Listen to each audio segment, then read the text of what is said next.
Bientôt à l'affiche au Canada, les aînés, plus nombreux que les jeunes. Petit retour en arrière.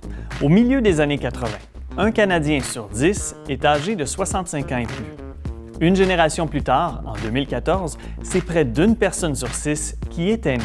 Prochain chapitre de ce long métrage, 2016.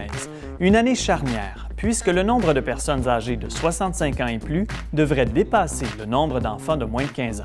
Si on était à Hollywood, ça donnerait un titre comme « Les marchettes contre-attaquent les poussettes et trottinettes ». Genre. Vous l'aurez deviné, comme dans la plupart des sociétés occidentales où on fait de moins en moins de bébés et où on vit de plus en plus longtemps, les aînés vont poursuivre leur avancée. En 2036, on estime qu'un Canadien sur 4 aura atteint l'âge d'or. C'est dans les provinces de l'Atlantique que la proportion d'aînés est la plus élevée, alors que c'est au Nunavut, le plus jeune territoire canadien, que cette proportion est la plus faible.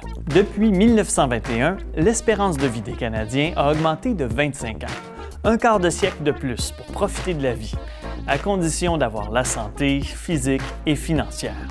Pour un nombre grandissant d'aînés, l'âge de la retraite ne rime plus nécessairement avec arrêt de travail. En l'espace de 10 ans, le nombre de personnes âgées entre 65 et 69 ans qui travaillaient encore est passé de 15,5 % à 25,5 %. Certains le font par choix, d'autres pour pouvoir arrondir les fins de mois. L'heureux dénouement dans cette histoire? Quand les aînés ont la forme, ils semblent tout droit sortis d'un film d'action. Septuagénaires qui rentrent à l'université, octogénaires qui font du ski nautique et sautent en parachute, ou nonagénaires qui font des compétitions d'athlétisme ou de danse hip-hop. Tout ça me donne un petit coup de vieux.